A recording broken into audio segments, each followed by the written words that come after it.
ETF index mutual funds నేర్చుకుని stock మార్కెట్లో రాణించాలనుకుంటున్నారా? వెంటనే ఈ నెంబర్కి కాల్ చేయండి.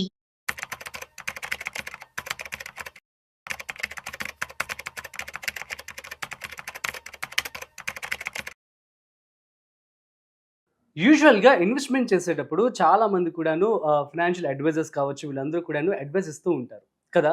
సో, నాకొచ్చేటువంటి ఒక కామెంట్ ఏంటంటే, "అన్న మీరిట్లా అడ్వైజర్స్‌తో చేస్తూ ఉన్నారు. ఇన్వెస్ట్‌మెంట్ ప్లాన్స్ అని చెప్తూ ఉన్నారు. బావుందంతా. మేము ఆల్రెడీ 50,00,000 అప్పులో కూరుకుపోయి ఉన్నాం. సో, మరి మీరెప్పుడు కూడాను ఇన్వెస్ట్‌మెంట్ చేసే వాళ్ళ గురించి చెప్తూ ఉంటారు. డబ్బులు దాచుకునే వాళ్ళు, ఎక్కువ సంపాదించే వాళ్ళ గురించి చెప్తూ ఉన్నారు. మరి అప్పులున్న వాళ్ళకేం చెప్పరేంటి?" అని చెప్పి అడుగుతున్నారు. అసలు ఈ క్వెషన్‌లో లాజిక్ లేదని చెప్పి మీకు కూడా తెలుసు. బట్ ద సేమ్ క్వెషన్ నేను ఫైనాన్షియల్ అడ్వైజర్‌తో, సీనియర్ ఫైనాన్షియల్ అడ్వైజర్ గిరిబాబు గారితో అడిగి మీకు నేను క్లారిటీ ఇవ్వబోతున్నాను. సో, వారి మాటల్లో మరింత సమాచారం అడిగి తెలుసుకుందాం. హాయ్, హలో, నమస్తే. Welcome to business buzz with Rajeev Pasupuleti on Suman TV. So, let's shoot. వీడియోని మిస్ అవ్వకుండా ఎండ్ వరకు చూసేయండి. So, hi sir. నమస్తే అండి. నమస్తే సార్. ఎలా ఉన్నారు? ఫైన్ అండి. Doing good. Yeah. So, question ఇది, ఆల్రెడీ అప్పుల్లో ఉన్నారంట. మీరెప్పుడు చూసినా కూడా ఇన్వెస్ట్‌మెంట్ చేయమని చెప్తూ ఉంటారు. సంపాదించే వాళ్ళకి, సేవింగ్స్ ఉండే వాళ్ళకి. మరి అప్పులున్న వాళ్ళకి వాళ్ళ పరిస్థితి ఏంటని చెప్పి అడుగుతున్నారు. నాకు రెగ్యులర్ గా కాల్స్ వచ్చే వాటిల్లో ఆ! చాలా మంది ఈ క్వశ్చన్ అడుగుతుంటారు. ఆ. నాకు ఆల్రెడీ అప్పులు అందులో ఉన్నాయి. లాజిక్ లేదని తెలుసు. తెలుసు. బట్ మీ మాటలో మీరు చెప్పండి. క్లారిటీ ఇస్తే ఇంకా నాకు అప్పులు బాగుంటుంది. ఉన్నాయి. హ్మ్. నాకు ఇంత అప్పు ఉంది. హుహు. నేను ఎలా బయటకు రావాలి? నాకు హ్మ్. మార్గం చెప్పండి అంటారు. హుహుహు. ఒకటే చెప్తా సింపుల్ వాళ్ళకు. హ్మ్. నేనేం మంత్రగాడిని కాదు. హ్మ్. నా దగ్గర అల్లావుద్దీన్ అద్భుత దీపం లేదు.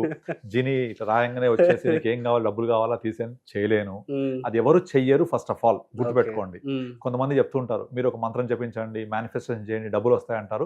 అది ఉన్న ట్రై చేయండి. హుహు. అది నేను చెప్పనప్పుడు అలా వస్తాయని చెప్పను. హ్మ్. అది నేను చేయను. Hmm. Because we are professional financial analyst and professional financial money managers. అంటే మ్మ్. నేను డబ్బులు ఉంటే దాన్ని ఎంత బెటర్గా సేవ్ చేయొచ్చు, హుహు. ఎంత బెటర్గా ఇన్వెస్ట్ చేసుకోవచ్చు, హ్మ్. నీ ఫ్యూచర్ లైఫ్కి ఈ ఉన్న డబ్బుల్ని ఎలా వాడుకోవచ్చు. హుహుహు. ఎందుకంటే సంపాదిస్తేనే రిచ్ అవ్వరు ఎవరు. హుహు. సంపాదించిన డబ్బుల్ని ప్రాపర్గా జాగ్రత్తగా చేసుకొని దాన్ని గ్రో చేసుకొని ప్యాసివ్ ఇన్కమ్ లాగా హ్మ్. మీ యొక్క ఫ్యూచర్ నీడ్స్కి ఫుల్ఫిల్ అవ్వాలి. Okay. Right? That is what financial planning says. Okay. Financial planning దగ్గరికి వచ్చే వాళ్ళందరికీ ఒకటే చెప్తుంటాను, Hmm. వాళ్ళ యొక్క ఇన్కమ్ ఎంత, హుహు. ఎక్స్పెన్స్ ఏంటి, హుహు. లయబిలిటీస్ ఏంటి, హ్మ్. ఆ లయబిలిటీస్ని ఎలా మేనేజ్ చేయాలి, హుహు. ఆ మేనేజ్ చేసిన తర్వాత మిగిలిన డబ్బుల్ని హ్మ్. ఎలా సేవ్ చేయాలి, ఫ్యూచర్లో నువ్వు ఎలా వాడుకోవాలి. Hmm. ఎందుకంటే మనం చనిపోయేదాకా పని చేయం కదా. హుహుహు. మనం ఎప్పుడు దాకా పని చేస్తాము? యాజ్ పర్ నార్మల్ నార్మ్స్ అయితే గవర్నమెంట్ రూల్ అయితే 60 years దాకా పని చేస్తాం. అవును. ప్రైవేట్ కంపెనీస్ అయితే 50-55 హుహు. మాక్సిమం. హ్మ్. మరి తర్వాత మనం ఏంటి, డబ్బులు ఎవరు ఇవ్వాలి మనకు? మనం ఇప్పుడు ఇంప్రూవ్డ్ హెల్త్ కండిషన్స్ ఒక 80 సంవత్సరాలు బతుకుతాం కదా. హ్మ్. 50 నుంచి 80 30 సంవత్సరాలు ఎవరు ఇవ్వాలి? సో ఆ 30 సంవత్సరాల రిటైర్మెంట్ లైఫ్ కోసం ఒక ప్లానింగ్. ఓకే. నెక్స్ట్ పిల్లల ఎడ్యుకేషన్, హుహు. పిల్లల మ్యారేజ్ ఒక Hmm. ప్లానింగ్, హుహు. ఇల్లు కొనుక్కోవాలి, ఇల్లు కట్టుకోవాలి ఒక ప్లానింగ్, హుహు. కార్, ఇవన్నీ అసెట్ బిల్డప్, హుహు. Financial planning. హుహు. కానీ నా దగ్గర డబ్బులు లేవు, హ్మ్. అప్పుల్లో కూరుకుపోయా, నాకేమైనా చెప్పండి అంటే మీకు ఫస్ట్ ఆఫ్ ఆల్ నా ఫస్ట్ క్వశ్చన్, ఎందుకయ్యా అప్పులు హుహుహు. చెప్పండి. ఆ అప్పులు తోటి మీరు ఏమైనా ఇంట్లో ఫంక్షన్ చేయడం కోసం చేశారా, హ్మ్. ఇల్లు కట్టడం కోసం చేశారా, హ్మ్. లేకపోతే దేనికోసం అప్పు చేశారు? ఫస్ట్ అక్కడ నుంచి రండి. Yes sir. ఇప్పుడు మ్యారేజ్ అంటే చాలు లక్షలు. అవుతుంది. మరి ఆ మ్యారేజ్ చేయడం కోసం ఆ! మీరు అప్పు చేసి మ్యారేజ్ చేశారా? హ్మ్. అంటే షో ఆఫ్ కోసం చేశారా? ట్రూ. మీ ట్రూ. దగ్గర డబ్బులు ఒక 10 లక్షలు ఉంటే అంతలోనే చేయండి మ్యారేజ్. హ్మ్. 10 లక్షల రూపాయలు ఉంటే ₹1,00,00,000 వర్త్ ఆఫ్ మ్యారేజ్ చేయాలి అంటే 90 లక్షలు అప్పు చేయాలి. హుహు. ఆ అప్పు తీర్చమని అని అడిగితే నేనేం చెప్పగలను? హుహు. ఎవరు చెప్పగలుగుతారా చెప్పండి? నో. ఎవ్వరు చెప్పలేరు. హుహు. అలా ఎక్స్పెక్ట్ చేయడం కూడా తప్పు. హుహు. కానీ నేను చెప్పేది ఏంటంటే, హుహు. సరే మీకు అప్పు ఎందుకైనా ఫస్ట్, హుహు. కొంతమంది బిజినెస్ చేసి లాస్ అవ్వచ్చు, అవును. లేకపోతే నాకు ఒక క్లయింట్ వచ్చాడు సేమ్ హ్మ్. ఇదే క్వశ్చన్ తోటి. హుహు. తను ఆల్రెడీ ఒక 50 నుంచి 60 లక్షల బడ్జెట్లో హ్మ్. ఇల్లు స్టార్ట్ చేస్తే హ్మ్. అనుకోకుండా ఇంటీరియర్స్ అని అదని ఇదని వెళ్ళిపోయి ₹1,00,00,000 వెళ్ళిపోయింది. హుహుహు. వెళ్ళిపోయింది. ఇప్పుడు వచ్చే ఈ డబ్బులు ఈఎంఐ కట్టడానికి సరిపోవట్లేదు. హ్మ్. ఈఎంఐ కట్టిన తర్వాత ఏం మిగలట్లేదు. హ్మ్. ఎట్లా కట్టాలి? ఇంకా 15 సంవత్సరాల పీరియడ్ ఉంది. హ్మ్. సరిపోవట్లేదు. సడన్‌గా జాబ్ పోతే పరిస్థితి ఏంటి? అలాంటివి కూడా చెప్పాను సింపుల్‌గా. మీరు ఇప్పుడు ఇల్లు కట్టారు కదా, అప్పు చేసి కదా, అమ్మేసేయండి ఇల్లు. ఎందుకంటే ఆ అప్పు తీర్చడం కోసం 15 సంవత్సరాల పాటు పస్తులుంటూ ఇబ్బంది పడే బదులు హుహు. ఆ అప్పు తీర్చేసి వచ్చిన డబ్బులతోటి హ్మ్. కొంచెం చిన్న ఇల్లు కొనుక్కొని లేకపోతే అడ్జస్ట్ చేసుకొని ఉన్న దాంట్లో బతకండి. అంతేగాని ప్రతిరోజు అప్పులు తీర్చడం కోసమే ఎప్పుడు జీతం వస్తదా, ఎప్పుడు కష్టపడాలని చేస్తూ ఉంటే ఇంకా లైఫ్ ఏముంది? What's the meaning of life? Life is living కదా. నువ్వు హ్మ్. లివింగ్ ఎక్కడుంది? ఎక్కడ జీవిస్తున్నావు లైఫ్‌ని? హ్మ్. జీవించట్లేదు. అప్పులు కట్టడం కోసమే మీ యొక్క జీవితం అంతా పోతే నువ్వు భార్యతోటి హ్యాపీగా ఉండేది ఎప్పుడు, పిల్లలతోటి టైం స్పెండ్ చేసేప్పుడు, నువ్వు ఆఫీస్కి వెళ్ళిన తర్వాత ఎట్లా జీతం సంపాదించాలి, అప్పులు ఎదిరించాలి, ఇదే పని ఉంటే నిద్రపోయేది ఎప్పుడు, సుఖంగా ఉండేది ఎప్పుడు, ఇదా లైఫ్ అంటే కాదు కదా. సో కనుక మీకు అప్పు ఎందుకైందో ఫస్ట్ మీరు పేపర్ని పెట్టండి. సరే జెన్యున్ గా అప్పైంది అనుకోండి, ఆ జెన్యున్ గా అప్పైంది తీర్చాలి అంటే జెన్యున్ గా మీరు ఏం చేయండి, కొంచెం ఎక్కువ కష్టపడండి, ఎక్కువ సంపాదించి అప్పు తీర్చండి. లేదు కుదరదు నాకున్న 24 hours అంటే try to create your own 25th hour. 25th hour create చేసుకోండి. అంటే క్రియేట్ చేయడం అంటే ఏమి లేదు, మీ దగ్గర ఎక్స్ట్రా స్కిల్ ఏముంది, మీరు ఏమన్నా వంటలు బాగా వండగలుగుతారా, ఒక చిన్న యూట్యూబ్ ఛానల్ పెట్టుకొని చేసేయండి, క్లౌడ్ కిచెన్ చేయండి. మీరు టీచింగ్ బాగా చెప్పగలుగుతారా, పిల్లల్ని పోగు చేసి ట్యూషన్ చెప్పండి. ఇప్పుడు కొత్త ఆలోచనలతోటి మీరు ఇంప్లిమెంట్ చేయండి. So you can create your own 25th hour. అందరికి 24 hours ఉంటాయి, నరేంద్ర మోడీకి నాకు అందరికీ అంతే ఉంటాయి. దీంట్లో మీరు ఒక 1 hour ఎక్స్ట్రా ప్రొడక్టివ్ అవర్ తీసుకురండి, దాని నుంచి ఎర్న్ చేయండి. ఎర్న్ చేసి మీ అప్పులు తొందరగా తీర్చుకోండి. ఇది productive construction way of clearing your loans. అంతేగాని నాకు అప్పులు ఉన్నాయి మార్గం చెప్పండి అంటే ఎవ్వరు చెప్పలేరు. ఆ ప్రశ్న తప్పు. ఫస్ట్ ఆఫ్ ఆల్ ఎవరి దగ్గర అద్భుత దీపం ఉండదు, ఎవరు మంత్రమే కానీ మీ అప్పు తీరిపోదు. మీ అప్పు ఎందుకైందో కనుక్కొని అది జెన్యూన్ అయితే కష్టపడి సంపాదించి దాన్ని క్లియర్ చేసుకోండి. లేదా మీరు ఆ అప్పు తీర్చడం కోసం ఒక ఆస్తి, చాలా మంది చూస్తుంటాను నేను, సాఫ్ట్వేర్ ఇంజనీర్స్ 90% వాళ్ళ తాతకు మించి పర్సనల్ లోన్ తీసుకొని పోయి ల్యాండ్లు కొంటుంటారు, పొలాలు కొంటుంటారు, స్థలాలు కొంటుంటారు. అలా వెల్త్ క్రియేట్ చేద్దాం ట్రై చేస్తూ ఉంటారు. అప్పులు కట్టలేక ఇబ్బంది పడుతుంటారు. తాహతకు మించి ఎగ్జాక్ట్లీ. శాలరీ 2 లక్షలు ఉంటుంది, ₹1,00,000 ఈఎంఐలు ఉంటాయి, కార్ లోన్ ఉంటుంది, ఇంట్లో ఖర్చులు ఉంటాయి, పిల్లల ఎడ్యుకేషన్ ఫీజు, 10 రోజుల్లో 2 లక్షలు ఫట్, మళ్ళీ 20 days వెయిట్ చేస్తూ ఉండాలి ఎప్పుడు శాలరీ. అలాంటప్పుడు వాళ్ళకి ఒకటి చెప్తాను సింపుల్ గా, ఓకే బాస్ నువ్వు ల్యాండ్ కొన్నావు, ఆ ల్యాండ్ కాస్ట్ ఎంత, ఈఎంఐ కడుతూ కొన్నావు కదా, ఈఎంఐ యాడ్ చేయడానికి అప్పుడు నువ్వు 10 లక్షలు కొంటే నువ్వు ఈఎంఐ కట్టేప్పుడు 15 లక్షలు అవుతుంది. అంటే నువ్వు 15 లక్షలు కొన్న plot actually pay 10 lakhs. Loan వల్ల ఇంకో 5 లక్షలు పెరిగింది. ఓ 10 సంవత్సరాల తర్వాత ఎంత పెరుగుద్ది, పెరిగిన తర్వాత ఏం చేస్తావు డబ్బుల్ని, 15 సంవత్సరాలు వచ్చే డబ్బుల బదులు ఇప్పుడు నుంచే నువ్వు ఇబ్బంది పడుతున్నావు కదా. సో సింపుల్ దాన్ని అమ్మేసే, లోన్ క్లియర్ చేయి, వచ్చిన డబ్బుల్ని హ్యాపీగా సేవ్ చేసుకో, నిద్రపోతావు కనీసం హ్యాపీగా. అల్టిమేట్ గా ప్రతి మనిషికి 2 కావాలి. ఒకటి పడుకుంటే నిద్ర రావాలి, తింటే అరిగిపోవాలి. అవునా, అరగడం కోసం కష్టపడొద్దు, నిద్రపోవడం కోసం టాబ్లెట్ వేసుకోవద్దు. నిద్రపోగానే ఈ అప్పులు అని మైండ్ లో తిరుగుతూ ఉంటే కెన్ యూ స్లీప్ ప్రాపర్లీ? నిద్ర లేకపోతే ఎందుకు ఇంకా జీవితం చెప్పండి. సో మనము ప్రాపర్ గా ప్లాన్ చేసుకుంటే హ్యాపీగా లైఫ్ లీడ్ చేయొచ్చు. దానికోసం నువ్వు ఆస్తి ఎక్కువ చేసుకుని అప్పులైనాయా, ఆస్తి అమ్మేసేయండి.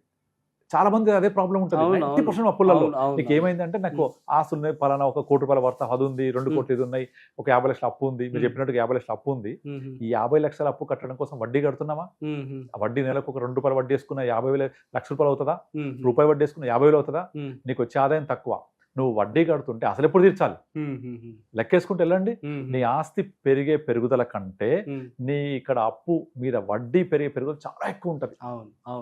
దాని బదులు అది అమ్మేసేయండి, అప్పు తీర్చేసేయండి, జీరో అయిపోతాయి. అప్పులుంటే నీకు ఆస్తి అనుభవించే అర్హత లేదు నీకు.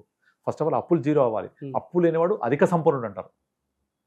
అప్పు లేనివాడు అధిక సంపన్నుడు. అధిక సంపన్నుడు అవ్వాలంటే ఏమీ ఎక్కాలి, అప్పు లేకుంటే చాలు. కనుక ఆ అప్పులు తీర్చేసేయండి బై సెల్లింగ్ యువర్ అసెట్స్.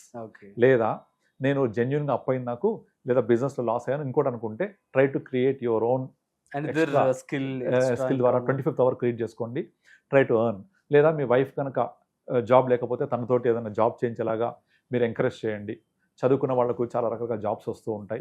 అలా జాబ్ చేసి కొంచెం ఎక్కువ సంపాదించి అప్పు క్లియర్ చేయండి. Try to come out. అప్పటి వరకు ఒక మానిటరియం పెట్టుకోండి. Even I did same in my life. ఒక మానిటరియం పెట్టుకొని చెప్పండి సార్ ఎగ్జాంపుల్ కూడా. సో దట్ నేను మామూలుగా ఒక టైంలో కొంత ఇబ్బంది పడిన సందర్భాలు ఉన్నాయి. నా మ్యూచువల్ ఫండ్స్ ఉన్నాయి, అది తీయాల్సి వచ్చింది. తీసేసి కొంచెం అప్పులుంటే మా ఫాదర్కి ద్వారా జరిగేవి, నేను చేయలేదు. నేను ఫస్ట్ సంపాదించిన వచ్చి డబ్బులు తీసుకెళ్ళి మా ఫాదర్ మా అత్తయ్యకి ఉన్న కొన్ని అప్పులుంటే తీర్చేసామన్నమాట. అవన్నీ నేనే చేశాను అవన్నీ. సో చేసినప్పుడు నేను ఒక 4-5 years మానిటరింగ్ ఇంపోజ్ చేసుకున్నాను నాకు నేను. 5 years పాటు నేను ఎటువంటి కొత్త బట్టలు కొనుక్కోవద్దు, 5 years పాటు నేను ఎటువంటి లగ్జరీస్ లైఫ్ లీడ్ చేయకూడదు, అంటే ఎక్కడ ట్రావెల్ అలాంటి పెట్టుకోవద్దు అని ఒక 5 years మారటోరియం. పర్టికులర్ గా న్యూ బట్టలు కొనుక్కోవద్దు, ఎక్కడ ట్రావెల్ చేయొద్దు, ఎక్కువ స్పెండింగ్ చేయొద్దు. నా సెల్ఫ్ మానిటోరియం ఇంపోజ్ చేసుకున్నాను. ఇంపోజ్ చేసుకొని ఉన్నదంటూనే సర్దుకుంటూ వెళ్ళాలి. After 5 years I can enjoy my life కదా. సో అలా మనం ప్లాన్ చేసుకుంటూ వెళ్ళాలి. సెల్ఫ్ డిసిప్లిన్ పెట్టుకోవాలి. సెల్ఫ్ డిసిప్లిన్ పెట్టుకొని చేయాల్సిందే తప్ప మీ 50 లక్షలు తీర్చడం కోసం ఎవరు అద్భుతమైన మార్గాలంటూ ఏమి ఉండవు. అద్భుతంగా నేను ఇక్కడ ఇట్లా మంత్రకాళిని వేయగానే మీ అప్పులు తీరిపోవు. ఎవరు చెయ్యరు కూడా అది, అలా ఎక్స్పెక్ట్ కూడా చేయకూడదు. కనుక మనకున్న దాన్ని మనం ప్లాన్ చేసుకుంటూ వెళ్ళాలి. చేసుకుంటూ వెళ్ళి ఆస్తులు ఉంచుకొని మాత్రం అప్పులు ఉంచొద్దు. అప్పులు ఉన్నాయంటే మీ ఆస్తులను డిస్పోజ్ చేసినా సరే క్లియర్ ఆఫ్ చేయండి. That is always good. ఎందుకంటే పవర్ ఆఫ్ కాంపౌండింగ్ అప్పుల మీద ఉన్నట్టుగా ఆస్తి మీద అవ్వదు. అప్పులు టక పెరిగిపోతుంటాయి. ఫస్ట్ తారీఖు రాగానే 50 లక్షలకి 2 రూపాయలు వడ్డీ వేసుకుంటే ప్రైవేట్ అప్పు అయితే 1 లక్ష కట్టాల్సిందే. బ్యాంక్ ఈఎంఐ అయితే మీకు 50 లక్షలకి పర్సనల్ లోన్ అయితే 7 years పెట్టుకుంటే దగ్గర 70,000 ఉంటుంది ఈఎంఐ, వచ్చేస్తుంది ఈఎంఐ. ఎగ్జాంపుల్ విజయ్ మాల్యా గారు కూడా 6,000 కోట్లు తీసుకున్నారు. అవును, 9,000 కోట్లు అయిపోయింది. 3,000 కోట్లు ఇంట్రెస్ట్ పెరిగిపోద్ది ఆటోమేటిక్ గా. ఆస్తి పెరగదట్లా, ఎందుకంటే ప్రతి ఆస్తికి ఒక పెరుగుదలలో సాచురేషన్ పాయింట్ ఉంటుంది. కానీ అప్పుకు అలా ఉండదు. ఇది పెరుగుతూనే ఉంటది. అప్పుడు మల్టిఫుల్ అయితేనే ఉంటది. పవర్ ఆఫ్ కాంపౌండింగ్ అప్పులో చాలా ఎక్కువ ఉంటది ఆస్తి కంటే కూడా. అందుకనే ఇప్పుడు చాలా మంది ఒక ఈఎంఐ తీసుకొని ఒక లోన్ తీసుకొని ఇల్లు తీసుకుంటారు. 1 కోటి రూపాయలు ఇల్లు తీసుకుంటారు, మొత్తం లోన్లో ఉంటారు. ఒక 10,20 లక్షల డౌన్ పేమెంట్ ఉంటుంది, 1,20,00,000 రిజిస్ట్రేషన్, ఇంటీరియర్ 1,30,00,000 అప్పు 1 కోటి రూపాయలు ఉంటుంది. దానికి ఈఎంఐ కడతానే ఉంటారు. 20 years తర్వాత 1 కోటి రూపాయలు పెట్టి కొన్న ఇల్లు మహా అయితే 1,50,00,000 కాదు, దాదాపు డిప్రిషియేట్ అవుతారు ఇంకా ఫ్లాట్. కానీ మీరు ఈఎంఐ కట్టేది ఇన్వెస్ట్ చేయండి యాక్చువల్ గా, అదే 70,000-80,000 మీరు ఊహించినంత వెల్త్ క్రియేట్ అవుతుంది 20 years తర్వాత. హీన పక్షంలో ఒక 7-8 crores అవుతుంది, 12% రిటర్న్ వేసుకున్నా కూడా. అంటే ఇక్కడ ఈఎంఐ కట్టే బదులు దాన్ని సిప్ చేస్తే సేమ్ 20 years తర్వాత 8 కోట్ల వెల్త్ క్రియేట్ అవుతుంది. ఇక్కడ మీరు కొన్న ఇల్లు 1 కోటి రూపాయలు కూడా ఉండదు. It may depreciate also. అర్థమవుతుందా? అసెట్ బిల్డప్ కంటే కాంపౌండింగ్ ఎక్కువ ఉంటారు ఎప్పుడు కూడా. ఆ compounding factor is biggest wonder. Even investment కూడా మీరు అలాగే చేస్తే కాంపౌండ్ రిటర్న్స్ కూడా అలాగే ఉంటాయి. Exactly. So compounding, power of compounding is the 8th wonder of world. True. That is 8th wonder of world జరగాలి అంటే ఇంకొక వండర్ ఆఫ్ ద వరల్డ్ జరగాలి. ఏంటి తెలుసా? పేషెన్స్ గా ఉండాలి. ఉంటూ ఉంటేనే మీరు 8th wonder of world ని ఎంజాయ్ చేయగలుగుతారు. సో అది అప్పుకైనా ఆస్తికైనా ఓ పీరియడ్ ఆఫ్ టైం మల్టీఫోల్డ్ అవుతూ ఉంటది. కనుక అప్పు మల్టీఫోల్డ్ అవుతుంటే నిద్ర పట్టదు, ఆస్తి మల్టీఫోల్డ్ అయితే హ్యాపీ నిద్రపోవచ్చు. కనుక అప్పు కావాలా ఆస్తి కావాలా తెలుసుకోండి. కనుక చాలా మంది ఏం చెప్తుంటారు, నేను ఇల్లు అమ్మేసుకుంటే సొసైటీలో ఏమవుతుంది అనుకుంటారు. అప్పు ఉంటే నువ్వు నిద్రపోతున్నావా? సొసైటీ కోసం బతుకుతావా, నీకోసం బతుకుతావా? సో కనుక ఎట్టి పరిస్థితుల్లో అప్పు లేనివాడు అధిక సంపన్నుడు. కాబట్టి మీరు అప్పుని క్లియర్ చేయాలి అంటే అసెట్స్ అమ్మేసేయండి, లేదా మీరు సొంతంగా సంపాదించండి. అలా కష్టపడుతూ చేయండి. మరోసారి ఆ తప్పు చేయకుండా ఉండడం కోసం ఏం చేయాలో ఫైనాన్షియల్ ప్లానర్స్ అడ్వైజర్స్ కలిస్తే will guide you in a better way. అంతేగాని నేను అప్పు క్లియర్ చేయాలి, నాకు మార్గం చెప్పండి, సలహా చెప్పండి మిమ్మల్ని అడిగితే కూడా సో అలాంటి ఉండవని చెప్పండి simple. Okay, sure sir, thank you so much. It means a lot. So guys, అర్థమైంది కదా, అప్పు లేనివాడు సంపన్నుడు, ఇది నిజం. సో అప్పున్నవాడు సరిగ్గా నిద్ర కూడా పోడంట. సో కాబట్టి ఎవరైతే ఇప్పుడు ఇలా అప్పులు ఉన్నాయి మాకు మాత్రం ఐడియాస్ ఇవ్వరని చెప్పి అంటూ ఉంటారు కదా, ఫస్ట్ ఆఫ్ ఆల్ మీరు మీకున్నటువంటి అప్పుని తీర్చేసుకోండి. ఆ తర్వాత ఎంత ఎర్లీ అయితే అంత ఎర్లీ. సో సార్ చెప్పినట్లుగా 25th hour. సో మీకు వచ్చినటువంటి స్కిల్ కావచ్చు, దాని మీద కావచ్చు, ఇంకా ఆల్టర్నేటివ్ ఇన్కమ్ చూసుకొని దాన్ని త్వరగా క్లియర్ చేసుకొని, సో ఫస్ట్ డెట్ నుంచి క్లియర్ చేసుకున్నారనుకోండి, మీరు పీస్ఫుల్గా ఉంటారు. So that you can invest. So ఇది మాత్రం క్లియర్ చేసుకొని ఆ తర్వాత ఇన్వెస్ట్మెంట్ చేసుకొని ఆ యొక్క రిటర్న్స్ ఎంజాయ్ చేయండి. That's it. సో మరొక ఇంట్రెస్టింగ్ కాంటెంట్తో మళ్ళీ కలుద్దాం. అంతవరకు చూస్తూనే ఉండండి సుమన్ టీవీ.